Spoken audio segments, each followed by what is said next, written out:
Pues ya estamos. Si quieres, empieza, Alma.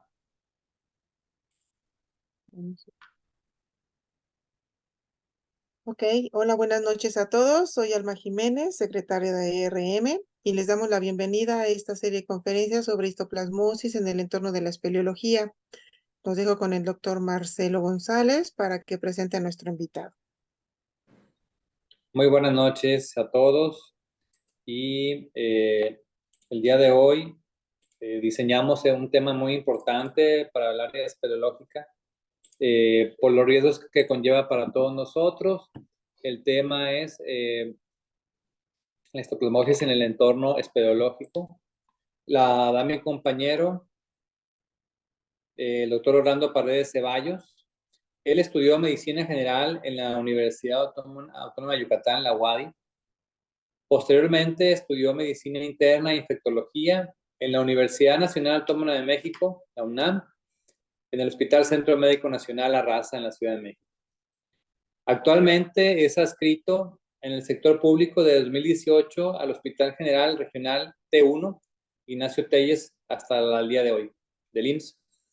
Y en el sector privado, desde el 2020 a la fecha, en el Hospital Faro del Mayab, como jefe de la Unidad de Vigilancia Epidemiológica Hospitalaria.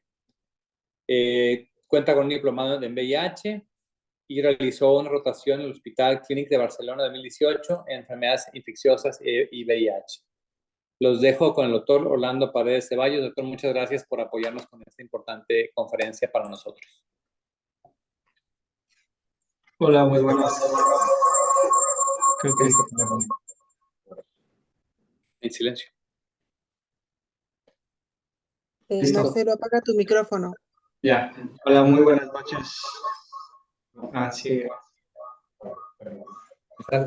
No.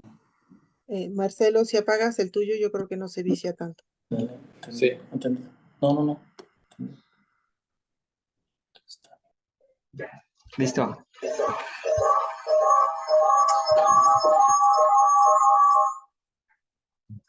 A ver, ¿me escuchan?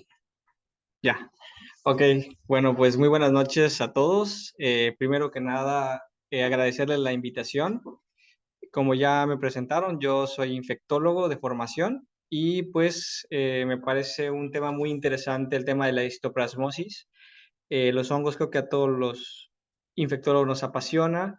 Es una entidad que puede ser considerada un poco rara, sin embargo veremos que no es tan rara. Y sobre la importancia con ciertas actividades o eh, profesiones donde existe más el riesgo y a veces es muy importante tenerlas en cuenta para la prevención y el diagnóstico y el tratamiento, ¿no? Entonces, si gustan, podemos empezar la charla.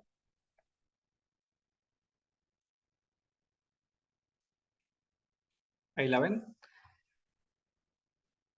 Sí, muy bien. Pues bueno, hablemos de histoplasmosis, ¿no? Para correrla.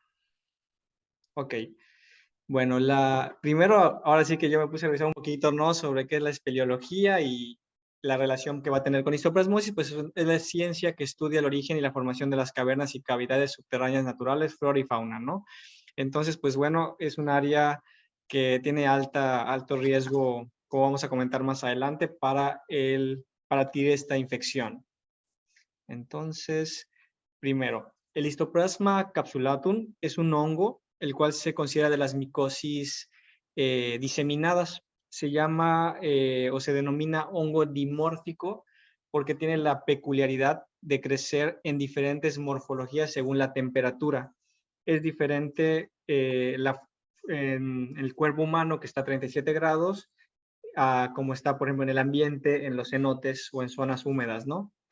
¿Qué características tiene este hongo? Que es de predominio intracelular, y esto nos sirve a nosotros a la hora de hacer las tinciones para identificar el tipo de microorganismo y las características para el diagnóstico, y también cómo entendemos que esta parte le sirve al hongo para evadir la respuesta inmune, ¿no? ¿Qué características tiene este hongo? ¿Dónde le gusta crecer? Le gusta crecer en suelos que son de origen ácido, Esto, por ejemplo, tiene que ver con las aves que producen cierto pH, ¿no? Materia orgánica. Principalmente, le digo, crece donde hay excremento de aves y murciélagos, el famoso guano. Y pues frecuentemente se puede encontrar en minas, cuevas, cavernas, túneles, criptas de iglesias, casas abandonadas y espacios abiertos, ¿no? Todas las zonas donde hay, por ejemplo, construcciones y bueno, obviamente, le digo, en lo que es en la charla, pues cavernas o cuevas. ¿Qué temperatura es la que le gusta a este hongo? Normalmente de 22 a 29 grados centígrados, que es el tipo de modo en el que crece de manera de micelio o hifas, que son el medio ambiental o en el que es más contagioso, y tiene que ser una zona con alta precipitación anual, aproximadamente 890 a 1200 mililitros de lluvia al año, y la humedad también tiene que ser zonas de alta humedad, entre 67 y 87%, como pues perfecto los cenotes en Yucatán, ¿no? Un poquito de historia. Es 1905, perdón, no 950. Samuel Darling, un patólogo de Panamá, fue el primero que examinó los tejidos y la médula ósea de un paciente que murió y se le atribuyó a una tuberculosis miliar. Bueno, para los que no están familiarizados, la tuberculosis se caracteriza por dar fiebre,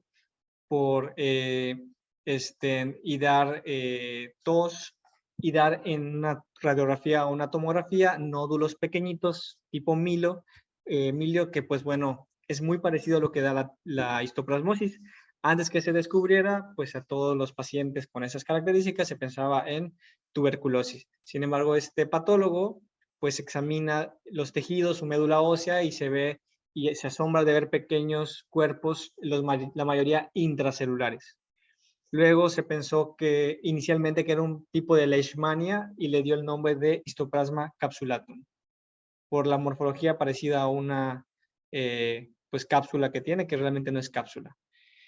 En 1912, Rocha y Lima sugirieron que se parecía más a una levadura, y 20 años después, cuando creció en un cultivo a 37 grados, pues se identifica como una levadura y ya no, primero pues ya no era del tema de protozoos como una leishmania, sino un hongo, y que pues bueno, ya tenía una identidad propia. Y lo interesante es que por muchos años se confundió, y hasta la fecha es difícil diferenciarlo entre una histoplasmosis con tuberculosis, llegando a enfermos a ponerlos en el mismo sitio y contagiarse, ¿no? Tenían histoplasmosis, los ponían con tuberculosis y al final terminaban con tuberculosis e histoplasmosis. Es una de las infecciones más comunes en el oeste y sur de Estados Unidos, y su principal mecanismo de adquirirlo es inhalando los micelios y las microconidias. O sea, tenemos que estar para adquirir histoplasmosis tenemos que ir a un lugar donde está el hongo en las superficies, y sobre todo cuando uno levanta el polvo o levanta estas zonas que son de guano, perdón, que está en el suelo húmedo, pues esto al pisarlo se levantan las microconidias, las inhalamos y esto hace que se adquiera la infección. Interesantemente, el 90%, y qué bueno, ¿no? En el 90% de los casos se autolimita, y todo dependerá de varios factores, entre estos del huésped, o sea, del ser humano, pues qué tanto pues está en tus defensas, ¿no? Si son pocos cantidad de hongo, pero tienes muy pocas las defensas, pues fácilmente se puede diseminar. Otro factor importante, pues es la cantidad o la carga micótica que vamos a inhalar. No es lo mismo pequeña o una gran cantidad de hongo, y el tiempo de exposición, la cantidad de exposición, que esto por supuesto que puede influir en que uno, aunque tenga las defensas al 100, pues puedas adquirir la enfermedad y sea de mayor grado mayor gravedad, perdón. Y en personas inmunocomprometidas es más frecuente donde puede ser letal, o sea, puede ser mortal. Sin embargo, no necesariamente dices, si no tengo una enfermedad como VIH, no me puedo morir. Sí te puedes morir por histoplasmosis, es menos el riesgo, pero existe. Entonces, es muy importante pues tener ciertas precauciones, ¿no? En pacientes con VIH es donde hemos visto pues más florido los cuadros y con mayor letalidad. Otra cosa interesante que vamos a ver más adelante es el hecho de que al tener dos maneras de presentarse, la manera filamentosa o la manera de moho es la que es contagiosa. Cuando llega a nuestro cuerpo y se convierte en forma levaduriforme, ya no es contagiosa. Eso es importante porque la histoplasmosis no se transmite de humano a humano. O sea, te da histoplasmosis y todos decimos, no, bueno, me voy a contagiar si estoy conviviendo con un paciente con histoplasmosis. La respuesta es que no. Tendría que contagiarse al inhalar la forma pues infectante que es filamentosa. Entonces, hablando un poquito de esta parte que es interesante del hongo dimórfico, le digo la forma filamentosa que tiene que ver con la temperatura 25 grados y la levaduriforme que es a 37 grados. Y esto nos sirve para los cultivos incluso cuando uno toma una muestra, se siembra en dos medios, en el mismo medio, perdón, pero a temperaturas diferentes, y en uno crece como levadura y otra forma como moho, ¿no? Aquí podemos ver un cultivo de saburó, donde se ven estas colonias que son algodonosas, que es muy característico de los hongos, que se ve así como pelitos, como películas. Eso es lo que si uno lo inhala, pues ahí adquieres la infección. Incluso también cuando se maneja histoplasmosis en el laboratorio, pues hay que tener mucho cuidado porque también los microbiólogos se pueden infectar. Muy bien, nuevamente aquí les pongo imágenes y la comparativa. Un micelio se refiere a un conjunto de hifas, que son estos palitos que vemos en la imagen, muy pequeñitos, que es el hongo en el medio ambiente, que son esas hifas que son septadas, las cuales la característica que tienen es que forman unos macroconidios que tienen 15 micras, que son estos como le dicen tapa de o corcholatas, y tienen unos microconidios que no sé, son estos como estructuras pediculadas que salen del círculo grande, son pequeñitas, y eso es lo que nosotros inhalamos y nos contagiamos. En esta imagen podemos ver, es una tinción de azul de algodón, donde literalmente se tiñe con azul de metileno el hongo y se ven estas estructuras muy características de histoplasmosis. Y esto, claro, es lo que vemos en el medio ambiente, es lo que nosotros cultivaríamos en un cenote o lo que podemos ver en una caverna. Ya cuando llega a nuestro cuerpo a 37 grados, el mismo hongo, al sentir diferentes temperaturas, cambia y se forma la forma levaduriforme, que son como unas bolitas como vamos a ver más adelante, y estas pues tienen otras peculiaridades, ¿no? Entonces, a ver.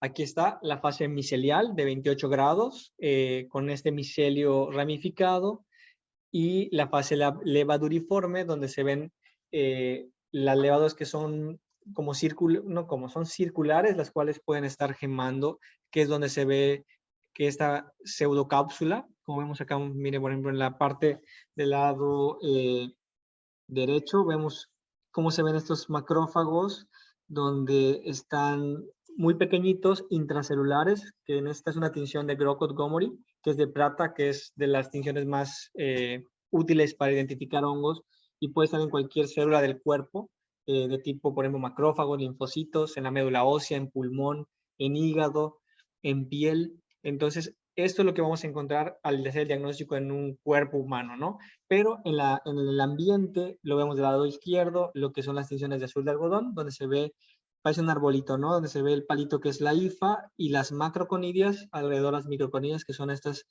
estructuras tuberculadas. Ahí.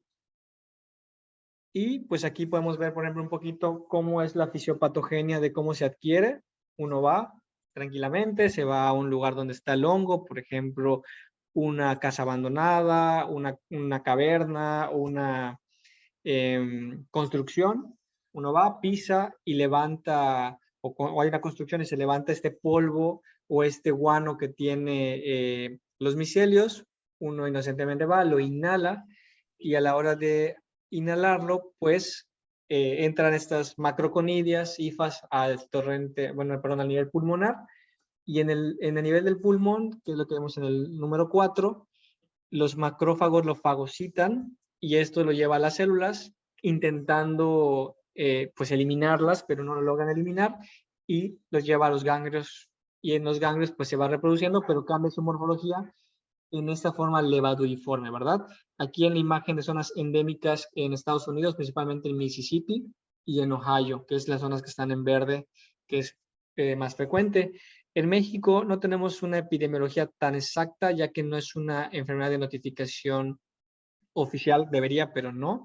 Entonces sabemos que hay zonas como Yucatán en la parte de los cenotes, en algunas zonas, por ejemplo, del centro de Morelos, donde puede haber este hongo, pero realmente todos los sitios donde haya esas características que comentamos de humedad, de temperatura y con esta materia orgánica, pues es donde hay mayor riesgo.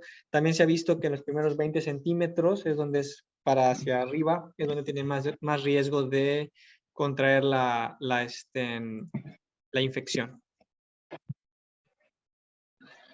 Y bueno, esto es importante, es quiénes pueden contraer histoplasmosis. Bueno, realmente todos, ¿no? Pero hablando en el tema de actividades y trabajos, aquí les pongo algunos oficios que son de mayor riesgo: un inspector o pintor de puentes, un aseador de chimeneas, un trabajador de la construcción, un trabajador de demolición de algún tipo de estructura, granjeros, jardineros, instalador o agente de servicios del sistema de aire acondicionado o calefacción. A veces en alguna oficina o en algún edificio se puede poner en la salida de los aires acondicionados, puede haber aves. Si tiene las ciertas condiciones, pues puede hacer también que por los ductos uno pueda contraer la infección. Trabajadores de laboratorio microbiológico que trabajan ese tipo de muestras. Control de pestes, restaurador de edificios abandonados o históricos, trabajador de techos y, no menos importante, pues el explorador de cuevas. Y bueno, con respecto a la presentación clínica, la histoplasmosis en la mayoría de los casos, y dependerá de qué tan inmunocompetente o inmunodeprimido es, o sea, qué tan bien estén sus defensas. Le digo, en la mayoría lo inhala y en un 90% se autolimita. Puede tener como una gripe, un dolor de cuerpo, fiebre, tos, y nuestro propio sistema inmune lo controla. Pero en algunos casos, dependiendo de la carga micótica o dependiendo también de las defensas, pues se puede ir al propio pulmón, donde se puede confundir con el tema de tuberculosis, porque da los mismos síntomas: tos, pérdida de peso, fiebre, sudoraciones en la noche, hemoptoicos, y en algunos casos se puede diseminar, lo cual significa que se puede ir a médula ósea, bajar plaquetas, hemoglobina, aumentar lo que son el vaso, el hígado, lesiones en piel, el sistema nervioso central. Entonces puede dar mucho tipo de presentación, pero sabemos que siempre, o lo más frecuente, es que la vía de entrada es pulmonar. Entonces es el primer sitio donde debemos de sospecharlo en un paciente que tiene nódulos a nivel pulmonar, ¿no? Pero también es frecuente que hagan fiebre y pues pérdida de peso, ¿no? Aquí en el tema de la histoplasmosis diseminada la dividen en aguda, subaguda y crónica, y en la mayoría de los casos pues hay fiebre. Tal vez en la subaguda y crónica puede haber menos fiebre, pero sigue predominando este síntoma. Insisto, puede dar es frecuente que lo vemos en la vida real, el tema de las citopenias, es decir, de anemia, baja mucho las plaquetas, los leucocitos, puede afectar el sistema hepático, elevar las enzimas hepáticas. Y le digo, esto dependerá mucho del paciente, pero acá la clave diagnóstica es el antecedente epidemiológico. Es decir, nos ha tocado pacientes que, por ejemplo, van a una excursión y de repente de 10 niños, 8 tienen fiebre, tos. Entonces, el hecho del antecedente y que epidemiológicamente hayan ido al mismo sitio nos sirve mucho para asociarlo. Entonces, eso nos da una pauta importante. Lo difícil es cuando no preguntamos esto o el paciente no se da cuenta de que tuvo un factor de riesgo importante, y es cuando, pues bueno, da más trabajo el diagnóstico. Acá les traigo un caso de la vida real donde podemos ver una tomografía axial donde se ven los pulmones y se dan cuenta que tiene un montón de nodulitos pequeños y no tan pequeños, micronódulos con menos de 1 centímetro y nódulos cuando tienen más de 1 centímetro, y estaba lleno de nódulos. Es un chico de 38 años, el cual debuta con VIH. Que pueden apagar sus micrófonos, por favor. ¿Listo? Ok, entonces les decía, vemos cómo en la tomografía del antecedente de este paciente eh, tiene un diagnóstico reciente de VIH, 5 CD4, lo cual en tema de inmunidad, lo normal es de 600 a 1200, estaban muy bajitas sus defensas. Lo primero que yo sospeché, por ejemplo, en este paciente fue tuberculosis pulmonar. ¿Por qué? Porque es una entidad frecuente asociada a VIH, nódulos, que le decimos los famosos nódulos, es un patrón miliar. Y al preguntarle al paciente, ¿fue grutas, cenotes? El paciente inicialmente me dijo que no. Le damos tratamiento para tuberculosis, porque tanto tuberculosis como histoplasmosis es de difícil diagnóstico y vemos que no mejora. Y reinterrogando al paciente, nos dijo, bueno, doctor, lo que pasa es que hace como 3 semanas fuimos a limpiar una como zanja que le dicen, levantaron y había murciélagos y aves en ese sitio. Entonces, esto nos sirve de experiencia que no necesariamente hay que ser en cenotes, sino todos los sitios donde cumpla con las características ambientales de riesgo, pues lo presentan, ¿no? Entonces, eh, aquí recibe tratamiento, de hecho se le dio itraconazol. Ese paciente incluso estuvo con fiebres, llegó a tener hipoxemia, que es saturaciones bajas, tuvo que estar ingresado con afotericina y luego itraconazol. Y actualmente el paciente pues ya está curado, ¿no? Pero recibió tratamiento por 1 año con itraconazol con buena respuesta, ¿no? Pero estuvo a punto de morirse. Y si se dan cuenta, la característica es que depende de la inmunidad, pues fue una afección severa. Normalmente no dan derrame la histoplasmosis, sí da muchas adenomegalias pariliares en lo que es el mediastino, puede dar, ese es otro tipo asociado, ¿no? También puede dar cavernas, entonces, bueno, hay que tenerlo en cuenta también. Aquí podemos ver algo de cómo te hace un pozo cuando se hace la limpieza. Aquí se ve una caverna y se ven los micronódulos que se ven bastante significativos. Si ustedes ven la tomografía, no podemos distinguir con esta imagen si es tuberculosis o es histoplasmosis. La clínica antecedentes de respuesta es lo que nos da la pauta. Y bueno, aquí les muestro otra tomografía de otra paciente, la cual es personal de salud, pero bueno, ya no se infectó en el hospital. Ella viene de Monterrey, se va a unos cenotes aquí en Yucatán con su familia y de repente su esposo, ella y sus hijos empiezan con fiebre. Le hacemos la tomografía y vemos estos nódulos típicos en el pulmón que, como dice la literatura, un 90% pues se autolimita con solo vigilancia en las primeras semanas, pero ella no cedía la fiebre, no cedía la fiebre, y pues la ingresamos con anfotericina liposomal e itraconazol, y bueno, la paciente actualmente está bien, pero tuvo que estar ingresada, y bueno, esta paciente era inmunocompetente, es decir, no tenía ninguna enfermedad, promedio 50 años, 45, 50 años, y pues no le fue tan leve, ¿no? A pesar de que no tenía ningún tema con eso. A sus familiares, a su esposo y a sus hijos les fue bien, estuvieron en casa, ¿no? Y ya sabiendo el antecedente, pues fue más fácil el diagnóstico. Aquí vemos un corte coronal donde vemos los mismos nódulos que tuvo, muy característicos de histoplasmosis. Bueno, para el diagnóstico existen 3 tipos de métodos. El primero es el cultivo, el cual se puede tomar de donde tenga la afección, ya sea pulmonar, por ejemplo, que es lo más frecuente, pero puede ser si está creciendo el vaso, el hígado o hay algún ganglio, se puede cultivar esto. Tenemos que pensar en histoplasmosis porque, ¿ok?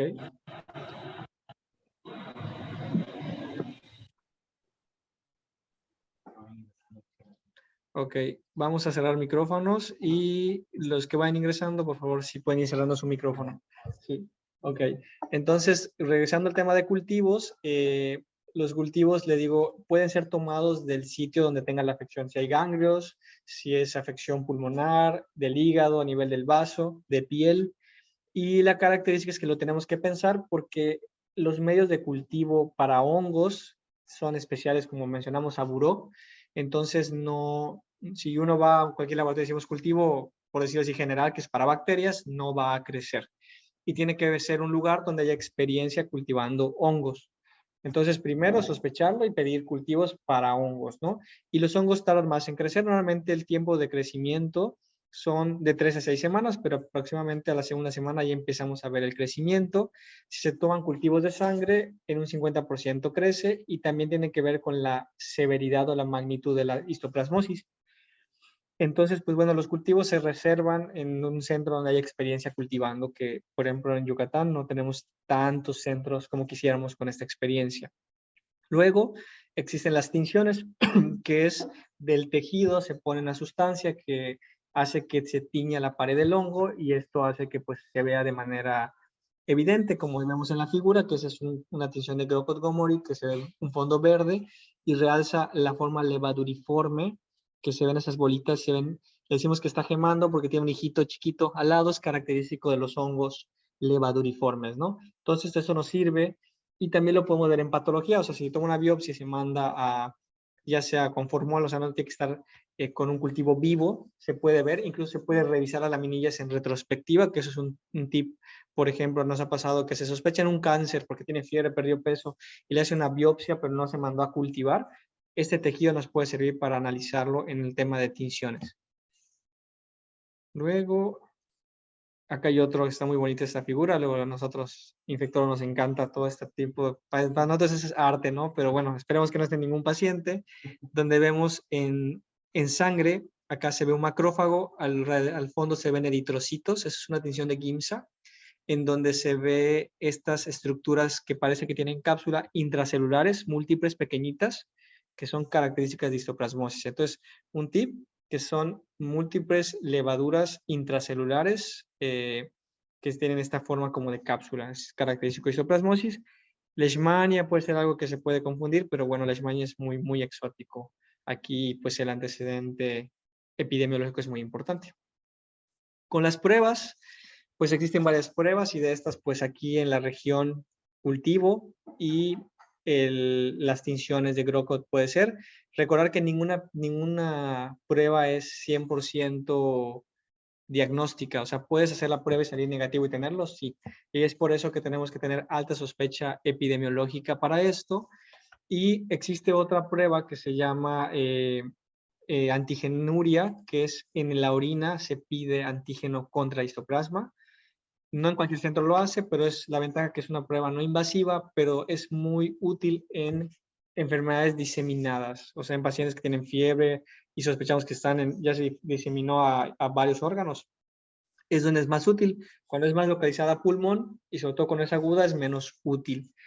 ¿Qué otra cosa importante? Y aquí es donde entra el reto con tuberculosis, es que en la escuela te dicen, cuando le haces una biopsia y salen granulomas caseificantes, piensa en tuberculosis. Histoplasmosis también te puede dar granulomas caseificantes, ¿no? Entonces no es patognomónico o diagnóstico certero de tuberculosis, puede ser, pero también lo da histoplasmosis. Pero lo que quiero que sepan es que en las biopsias, pues esperamos encontrar granulomas, necrosis, y en las tinciones, pues el hongo. Y ya en el tema de tratamiento, esto es importante, en la mayoría de los casos, en pacientes con las defensas bien, se autolimita y no necesita tratamiento. Si es leve, solo se vigila. Si vemos que persiste la fiebre, la tos, no mejora en 1 o 2 semanas, sobre todo más de 10 días, por ejemplo, que no hay mejoría, hay 2 tipos de tratamiento. El tratamiento oral, que es el itraconazol, o el tratamiento más agresivo, que es la anfotericina. ¿Cuál es la diferencia? Que el itraconazol, pues lo podemos manejar ambulatorio y no tiene tantos riesgos de complicaciones. Los dos son igual de eficaces para matar el hongo, solo que la anfotericina tiene un aclaramiento micótico más rápido. ¿Qué quiere decir? Si el paciente está grave, va a permitir que la cantidad del hongo muera más rápido que el itraconazol, que es el tomado. Desventaja de la anfotericina es que es un medicamento casi como una quimioterapia, el cual requiere un catéter central, requiere estar hospitalizado, requiere monitoreo del potasio, de la función del riñón, o sea, puede bajar las plaquetas, puede bajar la hemoglobina, entonces no es cualquier cosa y sí requiere una supervisión por el servicio, ya sea de un médico internista o de un infectólogo a la hora del manejo. Y dividiendo en el tiempo de tratamiento, los hongos se tratan por más tiempo que las bacterias normalmente. Por ejemplo, podemos ver aquí que una histoplasmosis pulmonar se trata de 6 a 12 semanas, o sea, hasta 3 meses. y el itraconazol se impregna, se le deja 200 miligramos 3 veces por 3 días y luego se deja 200 miligramos 2 veces al día. En cambio, cuando es diseminada, sobre todo cuando están graves, los puedes iniciar con anfotericina por 2 semanas o 4 a 6 semanas en niños y posteriormente se deja el itraconazol, pero este sí se deja por 1 año de tratamiento. Y en pacientes que tienen inmunosupresión, VIH, por ejemplo, o algún tipo de quimioterapia, pues bueno, es donde es más extenso el tratamiento. En algunos pacientes, que son los que tienen, por ejemplo, algún tipo de histoplasmosis con linfadenitis mediastínica, podemos iniciar esteroide, pero no se recomienda darle prednisona a los pacientes de manera convencional porque pues puede bajar malas defensas y condicionar mayor progresión del hongo. Y cuando es una endocarditis por histoplasmosis, que es sumamente raro y que bueno porque es muy grave, pues se tendría que valorar manejo quirúrgico, operar la válvula, pero esto pues puede ser muy riesgoso. Prevención. ¿Qué podemos hacer con todo esto al respecto para evitarlo, ¿no? Ya conociendo un poco más sobre este hongo, pues analizar o evitar el anidamiento o asentamiento de aves o murciélagos en la toma de aire de sistemas de ventilación de edificios o un local de trabajo. Es decir, o sea, en ciertos, si es un hospital, por ejemplo, o un edificio, evitar que haya palomas o murciélagos que pueden condicionar el sitio propicio para el histoplasmosis. En el tema, por ejemplo, de algunos, por ejemplo, cuando se va a construir, lo ideal es que se haga una reunión previa para analizar los riesgos infecciosos y no infecciosos. Entrando en el tema infeccioso, evitar la producción de polvo. Y para esto se puede disponer de un tip, se puede humedecer con mucho cuidado el área para que esto evite la producción del material volátil. ¿Sí?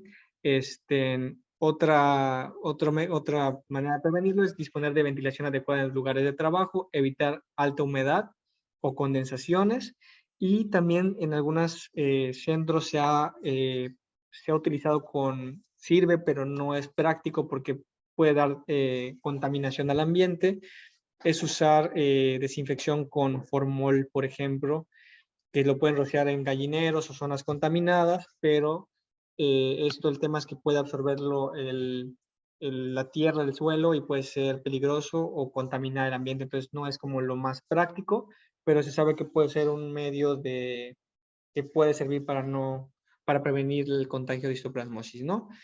Obviamente, pues usar el equipo de protección, que ya cada vez estamos más familiarizados después del COVID, pues obviamente, como sabemos, el principal mecanismo de transmisión es respiratorio, entonces se recomienda usar mascarillas autofiltrantes FPP3, que son mascarillas que tienen la característica de una protección más del 98%, y pues hay desechables o reutilizables, y sabemos que el tiempo recomendado de uso son 4 horas. Después de esto, pues ya hay que tener cuidado porque puede ser ya no tan útil o viable el tipo de mascarillas. También usar protección ocular y protección de manos porque, por ejemplo, si uno agarra el moho y el hongo y luego se está agarrando los ojos, la boca, pues también puede ser un mecanismo de transmisión que es mucho menos frecuente, pero también puede ser, ¿no?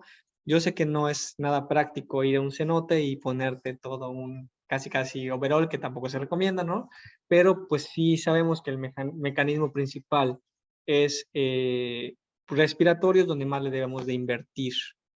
Existen, aquí les traigo unos ejemplos, no tiene que ser de esta marca ni este tipo de producto, pero son mascarillas ya probadas 3M que nosotros las usamos luego en COVID y las usan para cierto tipo de trabajos para protección de polvo, pero también para protección en el tema de histoplasmosis puede servir. Se pueden cambiar los filtros con cierta regularidad, puede usar protección ocular, bastante práctico, cómodo, digo, se puede aguantar unas horas, ¿no? Lo aguantamos, insisto, en COVID, un turno. Entonces, pues, sobre todo, tal vez, ¿qué valdría la pena analizar? Nuestro riesgo.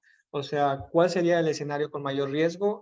Los cenotes o las cavernas que tienen menor, que son menos visitadas. O sea, ¿por qué? Porque es donde hay más probabilidad de que el hongo esté en perfectas condiciones, ¿no? Si es un cenote que es muy concurrido, pues ya muy probablemente está más limpio, o hay menos aves, entonces eso también, menos murciélagos, menos guano, pero si se les ocurre ir a un lugar súper virgen y donde va a haber más tiempo, van a estar horas en esta zona, es donde hay mayor riesgo de transmisión. Entonces es donde más que hay que invertirle, ¿no? ¿Qué otra cosa? También, ¿qué tanto en la zona hay aves iguano, la cantidad, qué tanto nos vamos a arrastrar? Eso también es importante tenerlo en cuenta. Aquí les traigo pues las figuras, cómo se aplica, cómo se pone, perdón, cómo se sella, y son bastante prácticos, se gira y se puede cambiar los filtros, se pueden pedir incluso por internet este tipo de mascarillas y son totalmente aprobadas, ¿no? Aquí tenemos al doctor Marcelo probando y modelando un ejemplo y realmente pues es importante que pues sabemos que puede protegerse, ¿no? Le digo, a veces cuando pensamos en alguna profesión del tipo pues cómodo, pues no pensaríamos estar yendo con tanta cosa, pero la verdad es que cuando pensamos en todo lo que puede pasar, pues creo que sí vale la pena tenerlo en cuenta para la prevención. A ver. Aquí, por ejemplo, nos compartió el doctor Marcelo una imagen. Me imagino que debe ser un sitio bastante virgen, donde está lleno de murciélagos y seguramente el suelo lleno de guano. Entonces, definitivamente es una zona que pues tiene alto riesgo de contraerlo. Mientras uno pisa toda esta zona, es donde se levanta el guano, o se levanta, perdón, los micelios del hongo, lo inhalamos y esto pues facilita la infección. ¿De qué depende? Del tiempo de exposición, la cantidad del guano con histoplasmosis y de sus defensas. Aquí, por ejemplo, imagínense si están yendo, casi inhalando el hongo, pues obviamente sí es riesgoso, ¿no? O sea, es muy probable que se puedan infectar. Y aunque uno diga, no, pues es que estoy todo el tiempo yendo y puedo tener ciertas defensas, eh, recordar que es una lucha entre sus defensas con la cantidad de hongo que entre. Entonces, el hecho de que que tenga cierta inmunidad, que sí puede haber un tipo de relación con esta, no significa que no les va a dar. ¿Cómo lo sabemos? Por ejemplo, nos ha tocado que a los yucatecos que van a cierta regularidad a los cenotes, pues seguramente en algún momento les dio leve y ya le han dado cierta inmunidad, pero cuando llega un extranjero que quiere hacerle, por ejemplo, entrar a todo esto, terapia intensiva, ¿no? Nos ha tocado pacientes intubados por histoplasmosis, porque seguramente tenían mucho menos memoria inmunológica y esto hace que se les pueda ir más grave, pero la verdad es que yo no sugeriría que se pongan a experimentar qué tantas defensas tienen, porque el riesgo pues, puede ser mayor, ¿no? Ok, ¿qué hacer o dónde ir si sospechan histoplasmosis? Bueno, en esta parte igual me comentaba el doctor Marcelo que comentara qué tenemos en el país y en Mérida al respecto.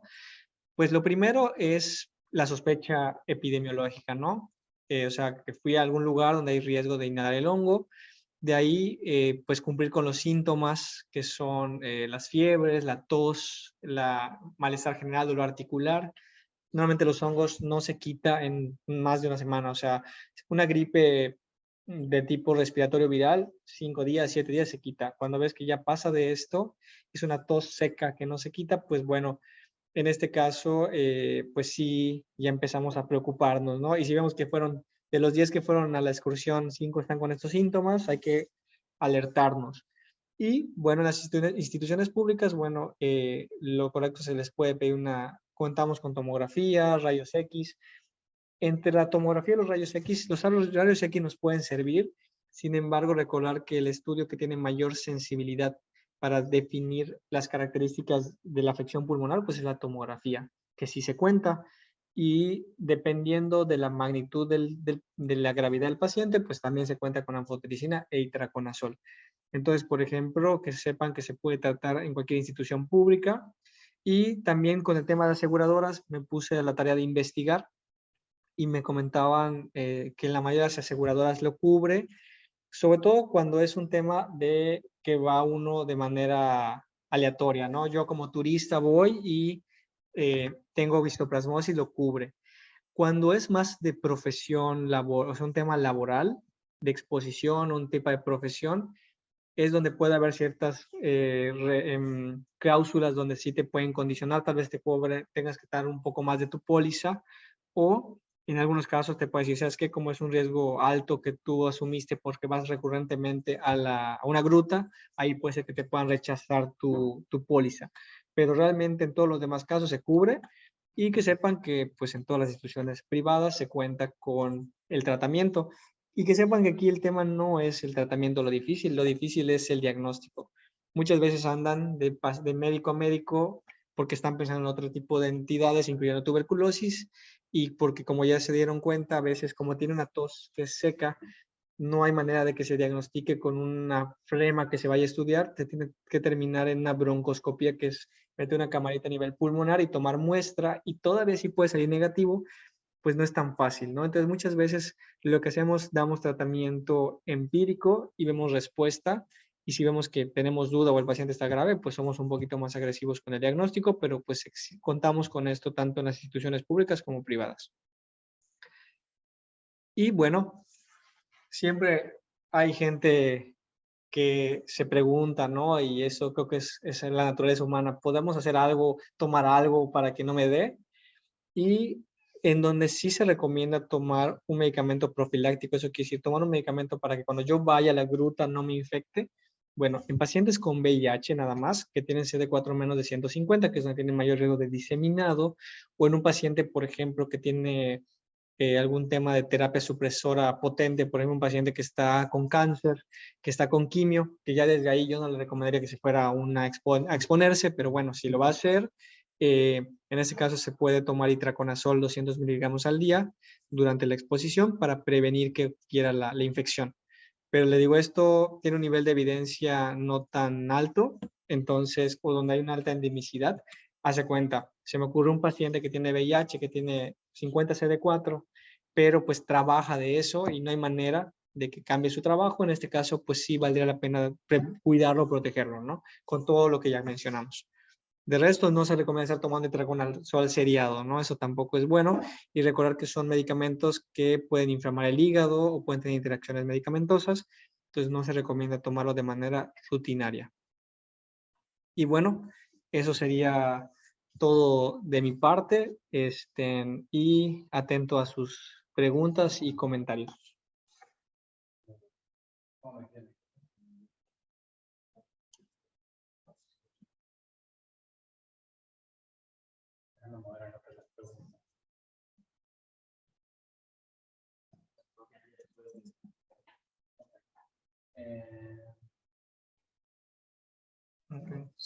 Bien, las preguntas, las voy a coordinar por medio del chat. ¿Sí me escuchan? Empezamos por aquí. Osvaldo. Osvaldo nos comenta que el doctor, hablaba usted de una inmunidad después de que se tiene la enfermedad. Me imagino yo que se refiere al grado de inmunidad que puede tener desde que empezamos nuestras exploraciones. Ya hablando de espelio, empezamos nuestras exploraciones y con el tiempo agarramos cierta inmunidad. ¿Qué tanto nos puede proteger? Ok. Sí, de ese tema, la recomendación es no confiarse, o sea, no es una inmunidad como el COVID o vacunas que ya me dio o ya me expuse, no me va a dar. No, o sea, en este caso no hay suficiente inmunidad. Sí hemos observado que la gente que tiene mayor contacto en esos sitios puede tener menos probabilidad de infectarse o darle más leve, pero no hay nada medible y tampoco es para que se arriesguen, o sea, no es garantía que no les pueda dar de una manera diseminada, y como les decía, también depende de la cantidad micótica que uno inhale. O sea, puedo estar yendo 100, no 100, pero por ejemplo, 10 años trabajando en cavernas, ¿no? Y que diga no me va a dar, es un error. Es un error porque si en alguna de esas de mala suerte inhalo suficiente cantidad de micelio, me puede dar diseminado, ¿no? Entonces, pues no hay una inmunidad suficientemente fuerte para que no me vuelva a dar. Hay que cuidarse siempre. Siguiente pregunta de Chivebo. ¿Qué nos puede decir, doctor, de la exploración cutánea a Chiveo y a su novia le dio y les dio muy fuerte. ¿Qué nos puede comentar sobre eso? ¿De qué, perdón? Histoplasmosis. Histoplasmosis cutánea. Cutánea, ok. La histoplasmosis cutánea es una manifestación de la diseminada. O sea, eso quiere decir que para que le haya dado cutánea debería, o sea, imagínense, entra a nivel pulmonar y de ahí se fue diseminando hasta llegar a piel. Entonces esto ya nos habla de la severidad del cuadro. Raramente puede verse en piel cuando un microbiólogo se pica y ya es solo localizada en piel, pero es muy raro. O sea, la mayoría es cuando es en piel es diseminado. Entonces, ¿qué significa nada más o que nos traduce? Que definitivamente fue una histoplasmosis difeminada pues bastante seria, ¿no? Entonces, nada más, el tratamiento es el mismo dependiendo de la evolución del paciente, pero sí nos traduce severidad de diseminación. ¿Es útil, doctor, el uso de la mascarilla N95? Aquí lo que yo puedo hacer como paréntesis es, el equipo de mascarilla completa para nosotros es muy difícil llevarlo. O pues antes una gruta que pensabas que estaba muy tranquila y de repente te sale la manera de murciélago, ¿no? Entonces, la mascarilla N95, ¿qué tanto nos puede llegar a proteger? Yo nada más agregaría de preferencia con filtro para poder respirar mejor. Sí, en este caso puede servir un N95, nada más recordar que como todo N95 tiene que estar bien sellado para que cumpla su función. Que, o sea, literal, si no te falta el aire cuando te pones un N95, pues es que probablemente no la estás usando correctamente. Pero sí, sí puede funcionar para evitar el riesgo. Recordamos que disminuimos el riesgo, pero no es completamente... que no te dé, ¿no? Es menor el riesgo.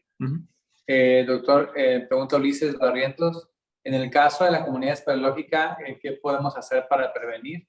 Un poco lo que ha comentado el doctor. En el caso de los peleólogos, que ya te comprobaste más del entorno, ¿qué podemos hacer para prevenir? Pues el uso de la mascarilla. ¿Ya? Sí, yo creo que aquí siempre, si vamos a estar trabajando en esto y sabemos que existe ese riesgo, pues, y el principal mecanismo de transmisión es respiratorio, pues invertirle. Yo usaría esas máscaras que comentamos. Entiendo que a veces tal vez puede ser un poco no práctico, en su defecto un N95, pero sí usarlo, ¿no? Entonces yo la verdad es que sí recomendaría la parte de uso de la mascarilla, mínimo la mascarilla, la parte del ocular también, pero sobre todo la parte respiratoria. Y agregaría yo que la ropa que llevan al salir de la gruta, pues también, si no la van a desechar porque no llevan overol o el overol, guardarlo muy bien, sellarlo, no dejarlo en la casa que lo lave la señora o tu mamá que se va a contagiar. Y pues todos los utensilios que se llevaron, inclusive las cuerdas que se llenaron de guano, pues también tienen que ser desinfectadas. Lo vamos a hacer como lo hicimos con el protocolo de COVID. Se pueden lavar las cuerdas con el jaboncito adecuado y secar al aire libre y pueden desinfectarse. En caso del guano en sistemas no entiendo la pregunta completa. Aires acondicionados, luego pruebas para saber si ya hemos sido infectados, si tenemos inmunidad. Si existe, le podemos pedir anticuerpos. Recordar que el IgM, 10 días, IgG a partir de 2 semanas ya empieza a ser positivo. Sin embargo, no es muy práctico. Entonces, pero sí, esa es una manera de saberlo. Insisto, no es así, me la hago, estoy positivo, ya no me da. O sea, la verdad no me va a servir más que para saber que en algún momento estuve expuesto. Entonces, nada más hay que tener mucho cuidado con estas pruebas y no confiarnos a de que si sale positivo es que ya estoy protegido. Nos pregunta Beno, las mascarillas KN95, FFP2 serían más fáciles de portar para el caso de encontrarse en galerías o salones que potencialmente son peligrosos. ¿Qué tan grandes son estas esporas y sirven estos cubrebocas? Sí, sirven, es mejor el 95 o sea, bueno, mascarillas quirúrgicas, no, mejor el 95. Las esporas son de 15 micras, más o menos. Entonces, yo creo que es suficiente con un N95, las podemos usar sin problema.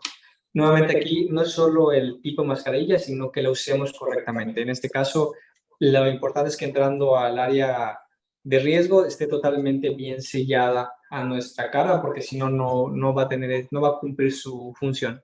Yo les recomiendo las que venden actualmente en Home Depot, un comercial, que son las que tienen liga para tanto la cabeza como para el cuello. No la orejas, no. Entonces, van todas fijas para que sí sea perfectamente hermético. Tienen su filtro porque sabemos que en esas condiciones de humedad, en una exploración que nos va a llevar 4, 5, 8 horas, pues no aguantas la grande ni media, ¿no?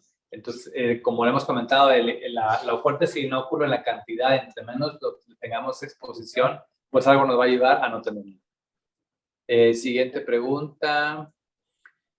Hola, doctor, su micro se coge.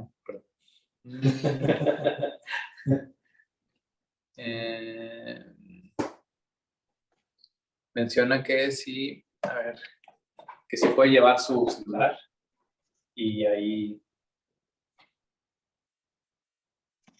que sí puede llevar el celular y tener contaminación en el celular. Ok, importante. El principal mecanismo de transmisión es respiratorio. El tema de contacto es mucho menor. Entonces, como quiera, sí, como dice el doctor Marcelo, el tema de la ropa, sobre todo si uno estuvo totalmente en contacto la ropa con el guano, podría haber cierto riesgo, pero es muy bajo. Lo mismo pasa con todo tipo de objeto que se introduzca. Entonces, lo que yo sugería es que si va a suceder esto, se puede utilizar cualquier tipo de desinfectante para cuando salga de la gruta el tema de los celulares o algún otro tipo de lámparas, ¿no? Entonces, pero realmente el principal mecanismo de riesgo es inhalando las esporas más que de contacto. Nos comenta Chivebo. En el caso de Chivebo, nos comenta que su trombosis no fue diseminada, que fue cutánea para pasar una gusanera, o sea, un espacio muy estrecho con guano, aparentemente una cepa agresiva en estudio por la doctora Taylor. Ahí estoy de acuerdo. Yo creo que nuestras cuevas, por el grado de humedad que tienen, sí son más infecciosas y podría uno encontrarse, pues, un bicho más resistente, totalmente. De hecho, ¿cuántos se han estudiado estando cultivados en las rutas, no? Hay mucha información que no se tiene de ellos.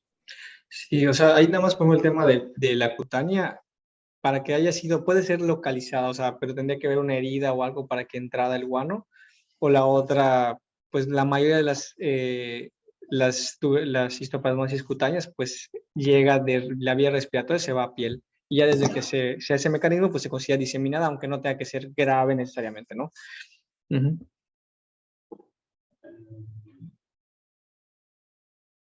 Se nos va a acabar el tiempo, nos quedan unos cuantos minutos. El guano de las palomas en un edificio también lo puede generar, aunque esté en el libre. Y otra pregunta, un paciente que fue mal diagnosticado, no mejoró con medicamentos, se le dio manfotericina porque no mejoraba. ¿Cuánto tiempo adecuado de recuperación tiene ese paciente? Hay que hacer una tomografía al final para ver cómo funcionó. Ok, de lo primero, de aires acondicionados y de las palomas, o sea, del tema de las palomas, aves, sí puede ser, aunque esté en un medio ambiente abierto. No necesariamente tiene que ser en cuevas. Siempre y cuando cumpla con los requisitos de humedad y de temperatura puede haber. Entonces hay que tener cuidado con eso. Y el tema de la manipulación, sobre todo cuando se va a levantar este guano, es donde hay el riesgo. Luego, por el paciente que se diagnosticó mal y pasó una semana y no lo mejoraron, se realiza tomografía de cultivo. Aquí lo que habría que ver en este caso particular es si no está mejorando, hay que preguntarnos si realmente es histoplasmosis.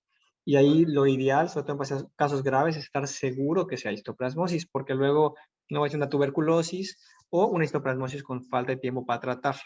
Entonces, pero pues sí tenemos que evaluar individualmente este caso para ver cuál sería la razón, pero la mayoría de las histoplasmosis responden bastante bien al tratamiento antifúngico. Un comentario de Juli, es la que manejamos en línea, ¿te acuerdas? Ok, ahora Juli, tuviste la famosis, es que aquí no la veo por mes y medio debo ver. Sí, se salió.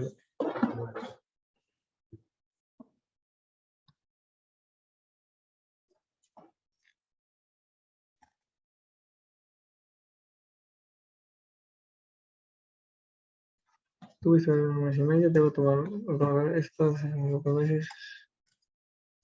Sí, bueno, en un paciente inmunocompetente, si ya estás bien con el tiempo de itraconazol, o sea, se te quitó la fiebre, se te quitó la tos y todo se autolimitó, yo creo que no necesitarías más tiempo de tratamiento. El tiempo de tratamiento en los hongos es variable, o sea, no es como en las bacterias que 7 días, por ejemplo. Y esto depende del paciente y la inmunidad. O sea, si ven, yo comenté que son 3 meses, por ejemplo, recordar que hay muchos pacientes solitos se autolimitan en 90%, entonces habría que ver el caso. Si ya suspendiste el mes y medio de tratamiento, lo correcto es que se te hiciera pruebas, una nueva radiografía, tus síntomas, tal vez estudios de sangre, y si ya no hay ningún dato de infección, pues tal vez ya no tendría necesidad de continuar el itraconazol. Entonces, más bien ahí yo lo que haría es reevaluar en este momento cómo estás, pero si estás bien, muy probablemente ya no necesites más itraconazol. Hay información entre la prueba de presencia y de evaluación a la temperatura y humedad de la cavidad. Probablemente sí, la verdad es que yo ignoro tan específico, ¿no? O sea, si se ha estudiado algo al respecto, pero sí lo que sabemos, al menos en laboratorios, que al hongo le gustan ciertas características que fue las que puse al principio.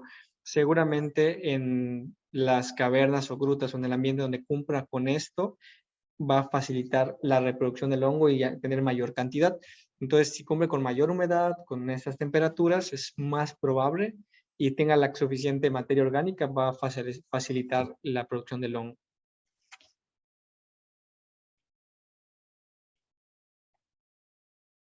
Ok, con el tema con el guano, el riesgo es cuando uno lo levanta, o sea, cuando lo pisa o cuando, por eso las construcciones, cuando hay un tema sí, cuando hay una movilidad del hongo, se levanta la espora. Recordar que el tema del hongo que es muy volátil porque está así como que suspendía las esporas y hasta el aire casi, cuando uno lo pisa, se levantan y las inhalamos. Entonces, por eso es muy fácil que la tiramos a la hora de inhalarlo. Ujú. Ok, bueno, pues un gusto haber estado con ustedes en esta charla. Espero que les haya servido o que sea de utilidad este tema de histoplasmosis y cualquier cosa estamos aquí a sus órdenes. Esperemos que no haya ningún caso de histoplasmosis, pero aquí estoy a sus órdenes. Saludos. Muchas gracias. Bueno, a nombre de RM le